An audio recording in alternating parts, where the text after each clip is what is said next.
welcome to this week's edition of the Las Vegas Advisor Weekly Update with Anthony and Andrew. Today is Wednesday, February 16th, and ladies and gentlemen, you may now remove your masks. Yes, we knew this was coming, right? We talked about it. We kind of felt it was coming. Last week, Nevada's governor rescinded the mask mandate for everyone, meaning both the general public and employees. You no longer have to wear a mask, according to the government. Now, each individual business has the right to demand that you do or not, including visitors to the business and their own employees. And in the casinos and restaurants and bars, we're seeing a little bit of a mix there. Some of them are making their employees continue to wear the mask. Some of them are not. None of them that I've seen so far have indicated to the customers that they have to wear one. Right. Okay. So basically, the customers, it's kind of optional unless it's mandated by the business. Yeah, the business. I mean, the customer can still wear one. It's okay. I mean, we see a lot of people walking around with masks who feel that masks should be worn, and that's fine. You know, there's nothing wrong with that. The only ones that there might be a rule is the employees themselves. If their boss says that we want you to wear it, which they sometimes do just for the optics, you know, to look like they're being very, very careful. So are the dealers still wearing masks? Yeah, a little bit yes and a little bit no. Depends on the place. So I would say probably in the casinos more employees are than aren't. Okay. All right, but not in all places. And I've actually seen some where some are and some aren't. So maybe those employers also have an option to, do what they want to do. Okay, and it doesn't matter if you're vaccinated or not now. They don't even bring that up anymore. Okay. Anywhere that I've been, at least, in Las Vegas. So, it's interesting. It's a funny feeling, isn't it? Yeah, it is, because sometimes I still forget my mask in my car, and I go, oh, wait, I guess I don't need it anymore. Yeah, I'm always reaching. I'm reaching to see if I've got it, and I go, no, I left it. When I got out of my car, I left it on purpose. And, it's an odd feeling, but overwhelmingly, the customers are not wearing them. Yeah. The customers are happy. Yeah. We've been talking about this for a long time. People have been writing into us saying, I'm not coming back until I'm not made to wear the mask. They've just kind of had enough. And overwhelmingly, the guests of the casinos and bars and restaurants that I've been in are unmasked. All right. So unmasked here in Las Vegas, we are ready to rock and roll. Yeah, let me bring up, though, before we go forward, that there's still a federal mandate for public transportation and airports. So, I mean, if you get on a bus or you're at the airport or you're on a plane, you still have to wear the mask, and that's still the rule. All right, big weekend here. We had Super Bowl Sunday, and then we had Valentine's Day Monday. So, Super Bowl Sunday, the Rams took it 23-20. Yes, it was an interesting finish. All right, the line ended at 4.5. Rams favored, so the Rams did not cover. All right, the Bengals covered. Anyone who took Bengals with 4 or 4.5, by the grace of the missed extra point by the Rams at one point after a touchdown, that 4 was good and covered the 3-point victory.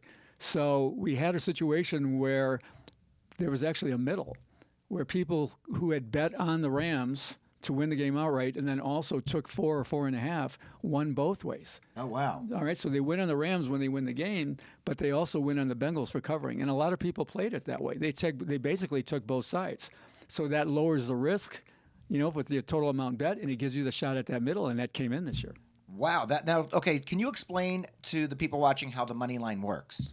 Well, everything works based on, the money that comes in on each side. So when you bet the money line, that's how it moves. But when you bet the money line, you're betting that team is going to win by 1 point or more. Okay. All right, so it doesn't matter. When you're betting the point spread, they have to win by X number of points for you to cash. Okay. So when you bet the money line, you bet the Rams, you have to bet more, like maybe lay 200 to win 100. But if the Rams win by even 1 point, you win. Okay. All right, so it worked out.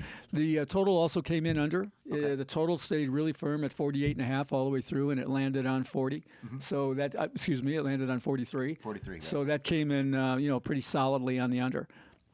Okay, and then Mickey Guyton singing the national anthem. That came in way over. That one came in over, and there's always a question about how over it was depending on who did it. We talked last week about how I like to time it. This time I timed it by ending it on the first mention of the last word, brave. Right. I stopped it there, and I got 139. Okay. Others are reporting that it went as high as 151. So they listened to the end of it where she strung it out brave all the way to the end. Yeah, but it doesn't matter. By anybody's number, the number was 135. So by anybody's count, it went over this year again. Were you able to find a line on it this year? I didn't bet it. I didn't. Okay. I didn't find a line. I probably would have, but I didn't. I really didn't get to it. So anyway, I watched it and I had fun watching it. Okay. Now, I know you made numerous bets. Was there maybe one bet that you want to say that was a good one that you felt good about that you did? Well, I made the bet we talked about earlier. I took the Rams on the money line and I took the Bengals on the points. Okay. So I middled it. No. To be completely honest, I took a derivative of the first one, which pushed. Okay. All right. So I didn't quite middle it. I sided it, as they call it, but it was a good result. Okay. All right. So leave a message in the comments. Let us know what you did. Let us know if you bet the money line, bet the over, the under on the Rams.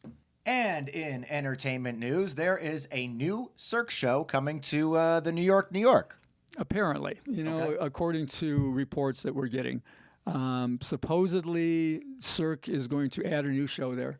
They discontinued, the only show they discontinued or did not reopen after the shutdown was Humanity, and that was at New York. So they haven't made an official announcement, but information's leaking out all over the place. It's going to be called Mad Apple, apparently. Okay. And that makes sense because it's the Big Apple is New York, and this is New York. Since there was no official announcement, we don't know that for sure. We don't know when it's going to be, but we've heard, quote, in the spring. Okay. So, yeah, just some news. People who love Cirque, it's always interesting to, when they bring out a new show, and we'll be keeping an eye on that. All right. And you might notice that Anthony's wearing a sports jacket today, and that's because the World Game Protection Conference is going on right now. And, Anthony, what are you going to be doing over there?